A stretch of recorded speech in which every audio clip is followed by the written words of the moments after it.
जौनपुर के 1 लाख इनामी डकैत जिस पर 8 मुकदमे थे और उसने 28 अगस्त को सुल्तानपुर भरत जी ज्वेलर की यहाँ लूट की 1.5 करोड़ की और पुलिस ने बरामदी में कुछ नहीं दिया। ये अखिलेश यादव का सवाल है।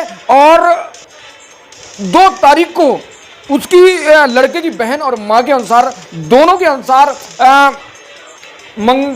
अखिलेश यादव को पुलिस घर से उठाकर ले गई और 5 तारीख को इनकाउंटर कर दिया गया। अब अखिलेश यादव का सवाल है कि लूटा गया माल आखिर कहां है और जो मुख्य आरोपी है उसको कोर्ट में सरेंडर करा दिया गया और राजनीतिक घमासान मच गया यूपी के अंदर। और अखिलेश यादव ने एक्स के माध्यम से कहा कि यूपी सरकार जानबूझकर जात देखकर इनकाउंटर कर रही है।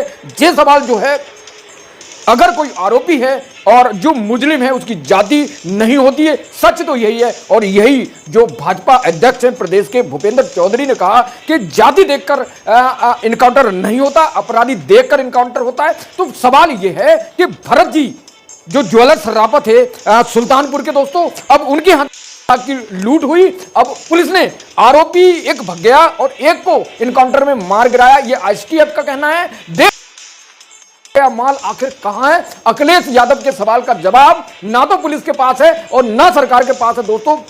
अब जैसी राजनीतिक पारा चढ़ा मामले को समाजवादी संगठन ने, समाजवादी पार्टी ने इसको राजनीतिक रूप दिया, तो सुल्तानपुर की जो डीएम है कृतिका ज्योतिषना, उनने मजिस्ट्रेट जांच के आदेश दिए हैं और ये मजिस्ट्रेट जांच अब दूध का दूध पानी का पानी करेगी। लेकिन दोस्तों, जो अगर न्याय चाहिए है तो इस मामले में सुप्रीम कोर्ट जाकर ही न्याय मिलेगा। अगर इनकाउंटर हुआ है और जो पुलिसकर्मी हैं, जो पुलिसकर्मियों ने इनकाउंटर किया है एसटीएफ के, उनके खिलाफ समाजवादी का प्रतिनिधि मंडल लड़के के घर पहुंचा और उन्होंने कहा कि इनकाउंटर नहीं, हत्या है। और पुलिस जो एसटीएफ ने लड़के का इनकाउंटर किया, डकैत का, जिसको पुलिस डकैत बता रही है और जिस पर 8 मुकदमा दर्ज हैं, उनके खिलाफ मुकदमा दर्ज हो तो मजिस्ट्री जांच होगी, उससे साफ हो जाएगा कि आखिर इस केस में क्या सच्चाई है, कितना माल लूटा गया। क्योंकि जो सर्राफा है, जो सर्राफ भरत जी सर्राफ है सुल्तानपुर के,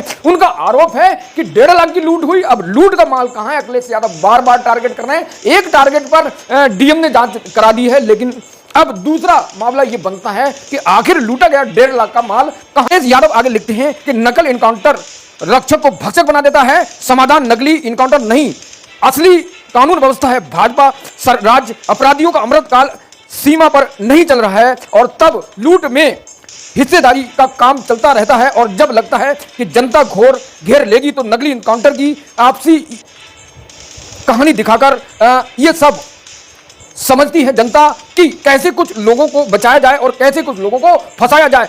जो दिन, अगले ट्वीट में अखिलेश यादव लिखते हैं, 2 दिन पहले जिसको उठाया इनकाउंटर के नाम पर बंदूक सटाकर गोली मार दी गई, अब उसकी मेडिकल रिपोर्ट बदलने का दबाव बनाया जा रहा है। इस संगीन शासकीय अपराध का सर्वोच्च न्यायालय तुरंत संज्ञान ले और इससे पहले, इसका सबूत मिटाने से पहले सुप्रीम कोर्ट न्यायालय इसका संज्ञान ले।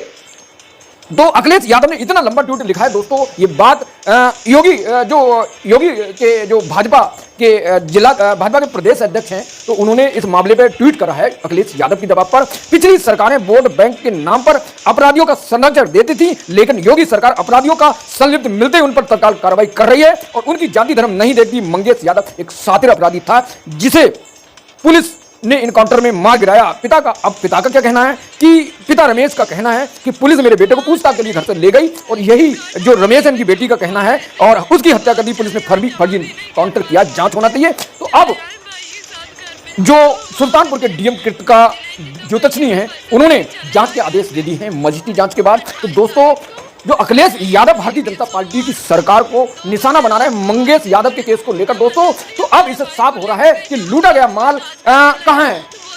कम से 7 साल पहले मैं सर्राफा की दुकान करता था, मेरे घर में 8 लाख की डकैती हुई और पुलिस ने कुछ भी नहीं दिया दोस्तों। तो ये जो अखिलेश यादव का सवाल है, ये बहुत ही साधारण है। पुलिस का काम है अपराधी को जेल भेजना और लूटा गया माल को वापस करना। जिस तरह उत्तर प्रदेश पुलिस ट्विटर के माध्यम से कहती है कि लूटे गए पैसे वापस पूरे के पूरे कर दिए, अब लूटा हुआ माल कहां है? क्योंकि भरत जी सर्राफ ने आरोप लगाया सुल्तानपुर के, ये पुलिस को, ये सरकार को जवाब देना चाहिए कि आखिर लूटा गया माल कहां है। और जो असली मुजरिम था, जिस मुलजिम का अखिलेश यादव ने आरोप लगाया कि मुख्य आरोपी को कोर्ट में सिलेंडर करा दिया गया तो और उससे हिस्सा बंटवारा कर लिया गया, ये अखिलेश यादव का कहना है। तो इस पर भी भारतीय जनता पार्टी को और सरकार को बोलना चाहिए, क्योंकि अब योगी को 2027 में लौटना है तो जनता के साथ काम करना ही पड़ेगा दोस्तों। तो जिस तरह अखिलेश यादव इस नैरेटिव को सेट कर रहे हैं कि जानबूझकर मुसलमानों को और यादवों को टारगेट किया जाता है, मुसलमान यादवों को निशाना बनाया जाता है, तो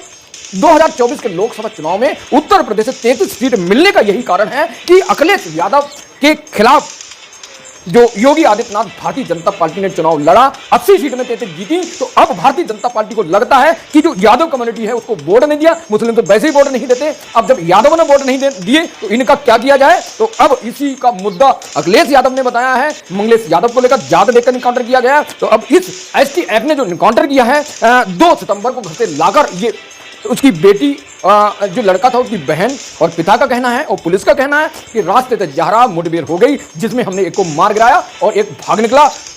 मंगलेश यादव से जुड़ी कोई भी न्यूज होगी तो आपको बहुत जल्दी मिलेगी। तो लगातार न्यूजों का सिलसिला जारी है, हमारे साथ बने रहिए। अब इस मंगलेश यादव जो डकैत था, 1 लाख रुपए का इनामी बदमाश और 8 मुकदमे थे, तभी तो उस पर मुकदमा लिखा गया। तो ये अखिलेश यादव लगातार उसे निर्दोष बना रहे हैं, सरकार उसे दोषी बता रही है दोस्तों। तो क्या यादव की मदद नहीं करेगा? तो देखते हैं इस मामले में मस्ती जांच में क्या सबूत निकल कर आता है। तो मेरे साथ जुड़े रहिए TPN 20 न्यूज से, लगातार आपको यूपी और देश दुनिया की न्यूज मिलती रहेंगी। तो हमारे चैनल को सब्सक्राइब करने और वीडियो को लाइक करने, लगातार खबरों के सिलसिले के लिए हमारे साथ बने रहें। Thank you so much watching this video.